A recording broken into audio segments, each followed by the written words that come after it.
Assalamualaikum warahmatullahi wabarakatuh. Salam sejahtera bagi semuanya. Salam sehat selalu sobat-sobat TPMDS dimanapun berada. Welcome back to my channel TPMDS. Selamat datang kembali pada channel TPMDS. Nah, ini adalah hasil rapat hasil sosialisasi terkait Permen Pan RB nomor 20 tahun 2022 yang diadakan hari ini. Ini adalah hasil dari Kemendikbudristek ya. Nah, terkait mekanisme seleksi guru ASN P3K tahun 2022 Jakarta 9 Juni tahun 2022. Nah, dari paparan Dirjen GTK Kemendikbudristek, Bapak Iwan Syahril telah mengatakan dari hasil seleksi ASN P3K Guru tahun 2021 kemarin, ini yang lulus passing grade tapi belum mendapatkan formasi, ini ada 193.954 dan sisa formasi ada 212.392 ya. Ini termasuk dari formasi yang tidak dilamar atau daerah 3T ini 117.939. Nah, yang belum lulus seleksi ini ada sekitar 437.823. Nah, kita lanjut. Nah, terkait jumlah formasi tahun 2022 adalah penjumlahan dari sisa formasi tahun 2021. Nah, formasi yang telah diusulkan Pemda tahun 2022.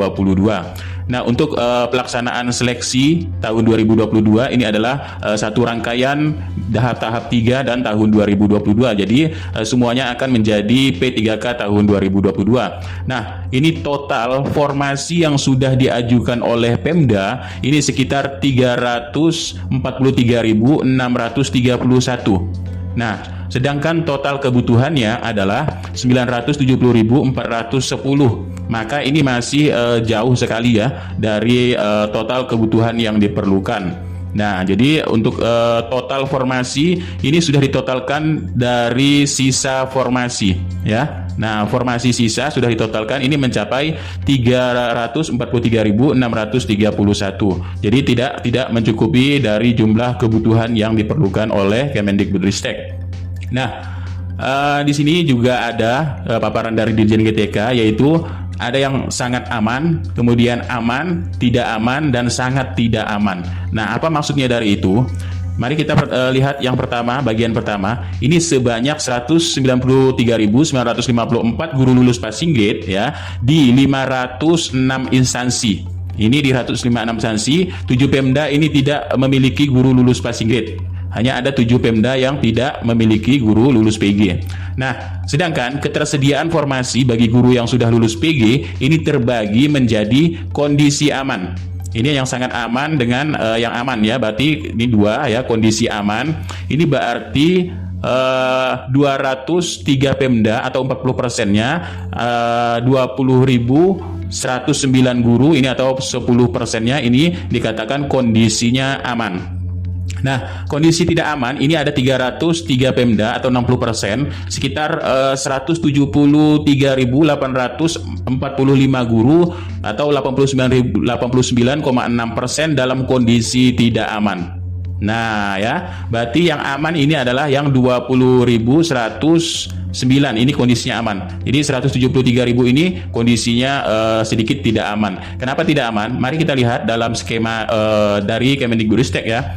Nah, di sini 303 atau 60% ya, Pemda tidak memiliki formasi yang cukup untuk menampung guru yang lulus passing grade.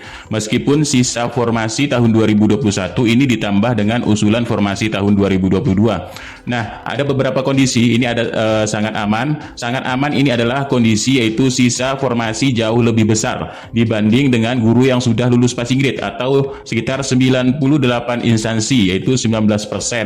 Nah, di sini sudah ditambah ya, tapi masih lebih besar dari yang sudah lulus passing grade. Nah, untuk kondisi yang aman ini ada beberapa daerah, ada 98 instansi, yaitu Maluku ini ada 9 ya, kemudian Maut ini ada 8, kemudian Gorontalo ini 5 yang aman, kemudian Sulteng ada 7 instansi yang aman, Sulbar ada 3 instansi, kemudian Sultra ada 7 instansi yang aman, kemudian Pabar ya 5 instansi, kemudian Kaltara 2 instansi, Kalteng 5 instansi, Sulut 5 instansi, Bali ada 3 instansi, kemudian Papua ya ada 9, kemudian Bengkulu ini ada 3 ya, kemudian Kalbar ada 4, Lampung ada 4, Kaltim ada 2, Aceh ada 2, kemudian Riau ada 2, kemudian Kepri ada 1, Sumut ada 4, dan Banten ada 1, kemudian Sulsel ada 2, Kalsel ada 1 instansi, Subar ada 1 instansi, dan Sulsel ya. Nah, kemudian kondisi yang aman adalah sisa formasi lebih besar, ya, sedikit lebih besar dibanding dengan guru yang sudah lulus passing grade. Ini sekitar 105 instansi atau 21%.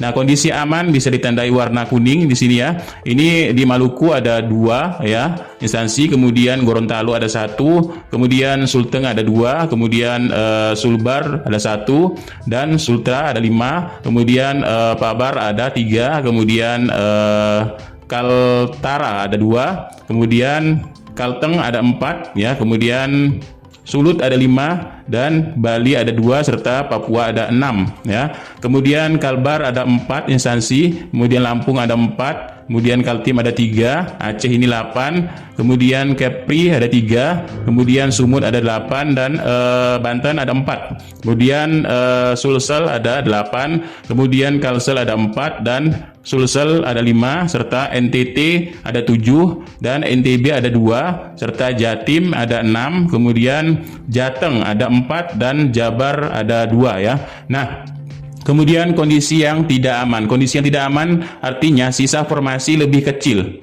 ya. Nah, ini ketika formasi sudah ditambahkan, sisa formasinya ini lebih kecil dibanding dengan guru yang sudah lulus passing grade. Ini 122 instansi atau 24%, yaitu bisa kita tandai dengan warna jingga di sini ya. Nah, ini Maluku ada 1, kemudian Gorontalo ada 1, ini yang tidak aman. Kemudian Sulteng ada 4, kemudian Subar ada 2 instansi, kemudian Sultra ada 2, dan Pabar ada 5, kemudian Kaltara ada 1 instansi, kemudian Kalteng ya ada 4, kemudian Sulut ada 3, kemudian Bali ada 2, kemudian Papua ada 3 instansi, kemudian Kalbar ya ada 3 instansi, Lampung ada 2, Kaltim ada 2, kemudian Aceh ada 6, kemudian Kepri ada 4, kemudian Sumut ada 10 ya. Kemudian di sini Banten ada 2, kemudian Sulsel ada 4, dan Kalsel ada 2, serta di sini Subar ada 4, kemudian Sulsel ada 4, NTT ada 10 ya, 10 yang tidak aman. Kemudian NTB ada 5, kemudian Jatim ada 9, Jateng ada 12, kemudian Jabar ada 8, Babel ada 2, dan daerah istimewa Yogyakarta ada 1, DKI ada 1. Nah, kemudian ada kondisi yang sangat tidak aman. Kondisi yang sangat tidak aman ini jauh lebih kecil sisa formasinya ya. Nah, ketika ditambahkan 2021 sampai 2022, ini sisa formasinya kecil sekali ya, jauh lebih kecil dibanding dengan guru yang sudah lulus passing grade. Ini 181 instansi atau 36 ya, 36%. Nah, ditandai dengan warna merah. Di sini di Sulteng ada 1, kemudian Sulbar ada 1, dan Sultra ada 4, kemudian Pabar ada 1, dan Kaltara ada 1, kemudian ada Kalteng 1 ya, Sulut 1, Bali 1, kemudian Papua 3, kemudian di sini Bengkulu 4 ya, kemudian Kalbar ada 3, kemudian Lampung ada 6, kemudian Kaltim ada 4 ya, Aceh ada 6, kemudian Riau ada 7 ini, kemudian Sumut ya ada 9, kemudian Banten ada 2, kemudian Sulsel ada 3, kemudian Kalsel ada 6, Subar ada 14 ya, banyak sekali ini Subar 14 yang sangat tidak aman. Kemudian Sulsel ada 15, kemudian NTT 6 ya, NTB ada 4, kemudian Jatim ada 24 ini, Jateng ada 20, kemudian Jabar ada 18, Babel ada 5, Yogyakarta ada 5, dan DKI Jakarta ada 6. Nah, kemudian ada yang tidak buka formasi dan tidak ada yang lulus PG. Ini sedikit, yaitu daerah Mulut ya, Mulut ini. Nah, Mulut, kemudian pada daerah Kalteng ada 1, Mulut ada 3 tadi. Kemudian daerah Sulut ada 2 yang tidak ada yang lulus PG-nya ya. Kemudian Bali ada 2, kemudian Papua ada 9, kemudian Bengkulu ada 4, kemudian Kalbar ada 1, dan Riau ada 1 instansi ya. Kemudian Sumut ada 3, dan Sulsel ada 1 ya, Kalsel ada 1, kemudian Subar ada 1, kemudian Babel ada 1, dan Jambi full ya, full tidak buka formasi, kemudian tidak ada yang lulus passing grade di sini. Nah, kemudian sebanyak 193.954 guru lulus passing grade ini di 506 instansi, 7 Pemda saja tadi di sini yang memiliki guru lulus passing grade, yang tidak memiliki guru lulus passing grade. Nah, 7 Pemda pemerintah daerah yaitu Mulut tadi, kemudian Kalteng, kemudian Bali ya. Kemudian ada Papua, ada Bengkulu di sini, kemudian Kalbar ada juga memiliki 1 instansi, kemudian Riau, kemudian ada Sumut juga ya, kemudian ada Sulsel, ada Kalsel, ada Subar, ini 1, kemudian Babel ada 1 instansi yang tidak buka formasi, tidak ada guru PG-nya, Jambi full ya, Jambi full tidak buka formasi, tidak ada lulus passing grade-nya. Nah, dalam kesediaan formasi ini sekitar 203 Pemda atau 20.109 guru atau 10%. Ini yang kondisinya aman. Dan kondisi tidak aman sekitar 303 Pemda ya, 173.845 guru atau 89,6% ini tidak aman. Nah, itu ya. Tapi sisa formasi jauh lebih kecil, otomatis formasinya ini tidak ada dalam daerah-daerah tersebut ya. Nah, karena di sini kita bisa lihat total formasi yang diajukan Pemda ini sudah termasuk guru agama hanya 343.631. Ini adalah jumlah formasi tahun 2022, adalah penjumlahan dari sisa formasi tahun 2021. Berarti di sini banyak Pemda ini yang mengharapkan hanya sisa formasi pada tahun 2021. Sisa formasi tahun 2021 ini bisa mencapai 212.392. Ini tapi 100 lebihnya ini daerah 3T ya. Berarti kita bisa kirakan ini sekitar 100 lebih ya. 100 lebih ini kira-kira yang kondisi Pemda yang ada formasinya di tahun 2021 sisanya ya. Nah, dan juga ini sudah ditambahkan, maka sekitar 300 lebih saja formasi tahun 2022. Dan ini pun menurut dari Dirjen GTK tetap akan masih dikoordinasikan kepada pemerintah daerah. Nah, kita lanjut, yaitu terdapat 3 jenis mekanisme seleksi guru P3K di tahun 2023. Nah, untuk 3 jenis ini, yang pertama ini berdasarkan formasi yang tersedia di daerah. Berarti kondisi yang sangat aman dan aman. Berarti kondisinya ini tersedia di daerah, yaitu sekitar 20.109 guru ini ya. Nah, ini yang sangat aman. Ini untuk penempatan yang sudah lulus passing grade ya, nomor 1. Penempatan individu yang telah lulus nilai ambang batas pada seleksi tahun 2021 di tempat tugas masing-masing atau di satuan pendidikan yang membutuhkan. Jadi peserta ini adalah peserta yang lulus passing grade pada tahun 2021. Nah, penempatan individu, kita ulangi lagi, yang telah lulus passing grade ini pada tempat tugas masing-masing.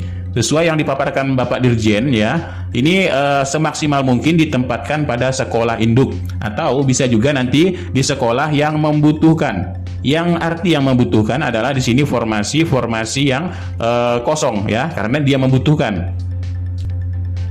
Nah, untuk kategori yang kedua, ini adalah seleksi kesesuaian verifikasi atau kategori 2. Ini seleksi dilakukan dengan mempertimbangkan dimensi kompetensi profesional, pedagogik, sosial, dan kepribadian. Ini akan di background check ya, tentang seleksi untuk profesional, pedagogik, sosial, kepribadian, serta latar belakang background checknya ya. Apakah dia ini seandainya pernah di penjara ataupun kriminal dan sebagainya ya. Nah, ini adalah peserta THK 2 ya, yang terdaftar di Dapodik 3 tahun. Nah, atau sekolah negeri yang terdaftar di Dapodik kurang lebih ya, ataupun lebih dari 3 tahun. Nah, THK 2 dan guru negeri yang 3 tahun.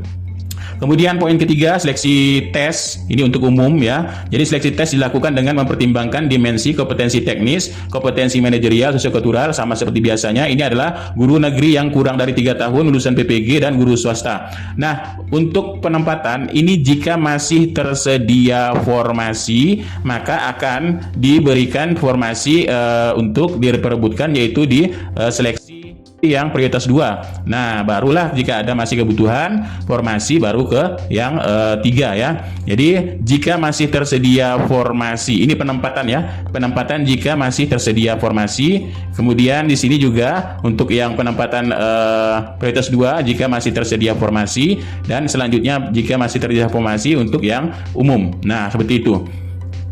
Nah, ini kemungkinan yang akan kita bahas ya, mekanisme penempatan guru yang sudah lulus PG tahun 2021.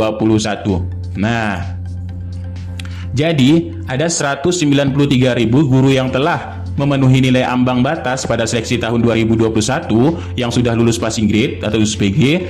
Ini ditempatkan di satuan pendidikan berdasarkan kebutuhan dan kuota. Ingat, berdasarkan kebutuhan dan kuota ya, yang tersedia di daerah tanpa mengikuti ujian kembali. Perlu kita garis bawahi berdasarkan kebutuhan serta kuota.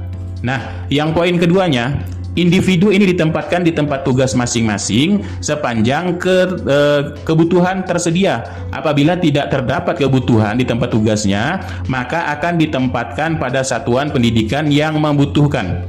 Ingat, untuk maksud dari yang membutuhkan di sini adalah kita ambil dari formasi yang kosong, formasi yang membutuhkan, ya kan? Yang butuh formasi tersebut.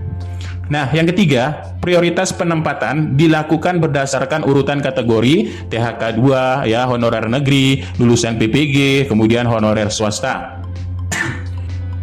Nah, poin keempatnya, pada masing-masing kategori ini dilakukan urutan berdasarkan nilai yang diperoleh pada seleksi tahun 2021, yaitu kategori seandainya di sini sama-sama honorer sekolah negeri ya. Nah, sama-sama honorer sekolah negeri, kemudian formasinya hanya 1. Nah, formasinya hanya 1. Lalu siapa yang akan lebih didahulukan? Yang lebih didahulukan adalah melihat dari nilai kompetensi teknisnya dulu. Nah, di tahun 2021 kemarin sesuai Permenpan RB nomor 28 tahun 2021. Kemudian kalau teknisnya ini sama ya, masih sama, dilihat dari manajerial dan sosiokulturalnya. Kemudian masih sama, ini lihat dari wawancaranya. Kemudian masih sama, lihat dari usia yang paling tua ya. Siapa yang paling tua itu yang akan menempati formasi tersebut. Nah, ini banyak rekan-rekan yang bertanya.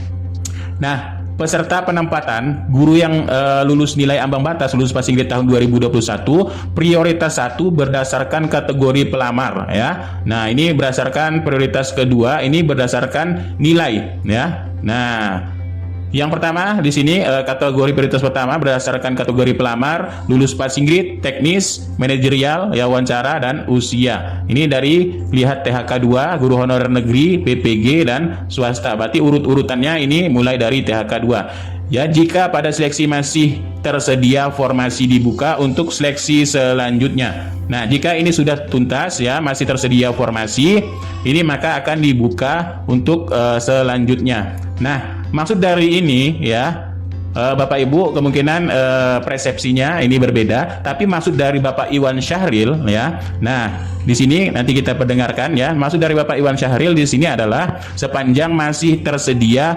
kebutuhan dan kuotanya. Ya, nah bisa didengar nanti ini adalah tanggapan dari Bapak Iwan Syahril bahwa di sini adalah sepanjang masih tersedia kebutuhan formasinya. Jika tidak tersedia maka akan dicarikan di tempat wilayahnya ya, diusahakan tempat yang terdekat.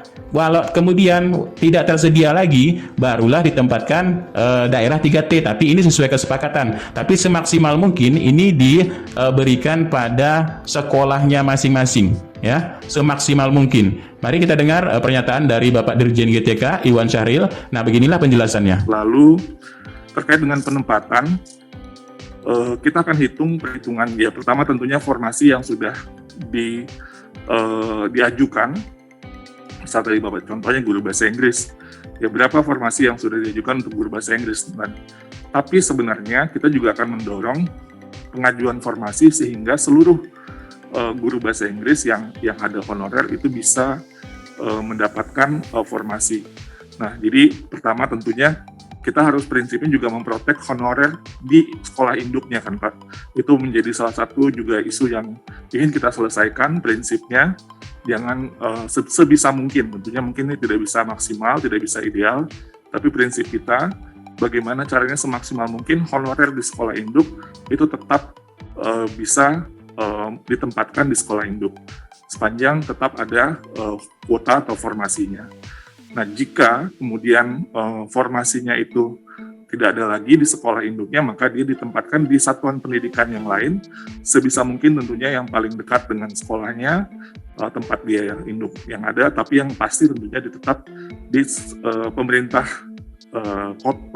daerahnya, kabupaten atau kota atau provinsi, wilayah kewenangan di mana dia bertugas.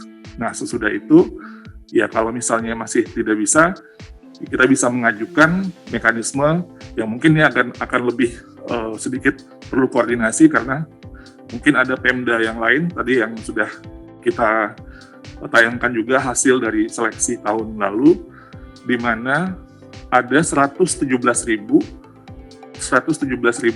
formasi yang sama sekali tidak ada pelamarnya.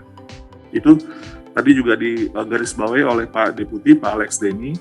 Kita bisa membayangkan di tengah banyak guru-guru yang sudah lulus passing grade yang tidak dapat formasi, tapi ada 117.000 formasi yang sama sekali tidak ada pelamarnya. Tidak ada pelamarnya. Jangankan yang tes dan lulus, pelamar aja enggak. 117.000. Artinya kita bisa melihat bahwa ketersebaran bagaimana kita menyelesaikan untuk masalah SNP3 harus dilihat secara keseluruhan. Nah, jika ini memungkinkan, maka kemungkinan bisa untuk sebagai ASN mungkin ditempatkan di daerah lain, tapi perlu tentunya koordinasi dengan baik gurunya dan juga pemerintah daerah yang akan dituju. Jadi ini merupakan sebuah langkah-langkah, tapi kita sebisa mungkin prinsipnya harus bisa ditempatkan di sekolah induknya atau satuan pendidikan yang paling dekat atau di pemerintah daerah di mana dia bertugas. Mungkin itu yang bisa saya sampaikan, Pak Abah. Saya kembalikan Pak Abah. Nah, itulah dari penjelasan Bapak Iwan Syahril, mudah-mudahan bisa dipahami dan bisa dimengerti ya. Sesuai dengan audiensi kemarin, ini ada sekitar 19.000 yang kemungkinan tidak mendapatkan formasi. Jadi di sini ya mudah-mudahan berharap saja ya kita mudah-mudahan sesuai Bapak Dirjen sebutkan tadi, yaitu diusahakan di sekolah induknya, kemudian akan diusahakan lebih lanjut ke sekolah terdekat serta di daerah-daerah yang memang membutuhkan. Nah, yang kedua di sini adalah mekanisme ya. Mekanisme seleksi kesesuaian verifikasi ini bagi THK 2 dan guru honorer negeri yang 3 tahun berturut-turut ataupun lebih dari 3 tahun yang terdaftar di Dapodik. Nah, mekanismenya ini mekanisme verifikasi ya. Ini apabila masih tersedia formasi bagi yang sudah lulus passing grade, baru lanjut ke untuk yang formasi prioritas 2 ya. Kemudian untuk yang prioritas 2 dan prioritas 3 ya. Lalu apa yang diseleksi? Diseleksi ini kesesuaian dari 4 dimensi. Pertama, kualifikasi akademik ya. Nah, S1, ID4 atau Serdik. Kemudian kompetensi teknis, profesional, pedagogik ya, sosial, kepribadian. Kemudian kinerja, orientasi pelayanan, komitmen ya, inisiatif kerja serta kerjasama. Dan background check latar belakang ini adalah tentang perundungan, kekerasan seksual, penyalahgunaan obat-obatan ya, narkotika, psikotika dan zat adiktif lainnya, NASPA ya. Kemudian intoleransi ini akan dilihat dari kepribadian ataupun dari latar belakang background check-nya. Kemudian ada seleksi wawancara, ini mempertimbangkan integritas dan moralitas.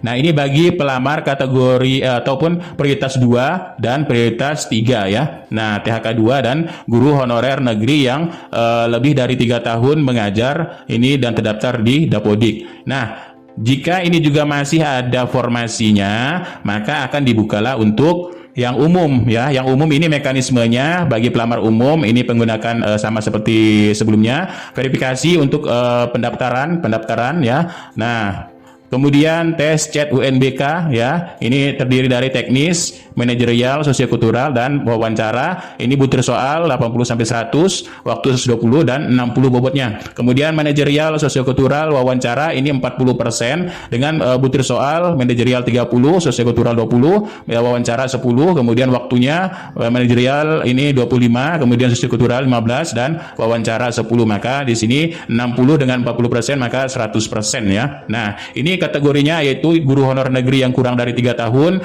lulusan PPG, kemudian honorer swasta yang terdaftar di Dapodik.